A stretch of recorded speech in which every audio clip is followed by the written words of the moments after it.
വിപണിയിലെ താരമായിട്ടുള്ള salad കുക്കുംബറിൻ്റെ വിത്തുകളാണ്. F1 വിത്തുകളാണ്. അതായത് നല്ല ടേസ്റ്റും അതേപോലെ നന്നായിട്ട് വിളവ് തരികയും പെട്ടെന്ന് തന്നെ, അതായത് ഒരു മാസത്തിൽ കുറച്ച് തന്നെ നമുക്കതിൻ്റെ വിളവ് ലഭ്യമാവുകയും ചെയ്യുന്ന ഒരു F1 വിത്താണ് ഈ കാണുന്ന സാലഡ് കുക്കുംബറിൻ്റെ വിത്താണ്. അപ്പോൾ ഇത് ഒന്ന് പാകാനായിട്ട് നട്ട് കളിപ്പിക്കാൻ വേണ്ടി പോവാണ്. ഇത് പാല് കവറാണ്. ഇതിനെ കട്ട് ചെയ്തിട്ട് തിരിച്ചിട്ടു.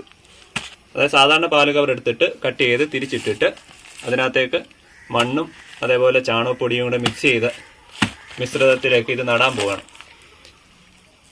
ഒരു കവറിനകത്ത് പ്രത്യേകം ശ്രദ്ധിക്കുക, ഒരെണ്ണം മാത്രമേ നിങ്ങൾ നടാവൂ. ചെറിയൊരു കുഴി എടുത്തിട്ട് അതിലേക്ക് നട്ടു. ഒരുപാട് മണ്ണിടല്ലേ, ശകലം മാത്രം ഇടുക. എന്നിട്ടൊന്ന് നനച്ച് കൊടുക്കുക. പെട്ടെന്ന് തന്നെ ഇത് കിളിർത്ത് കിട്ടും. ഉടൻ തന്നെ അടുത്ത് ഇതിലേക്കും നമ്മൾ സ്ഥലം ഒരുക്കിയിട്ട് ഇതങ്ങ് നട്ട് വെച്ചാൽ മതി.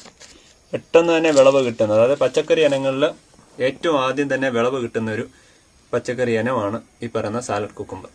അത് ഉറപ്പായിട്ട് നിങ്ങൾ വീട്ടിൽ വളർത്തണം.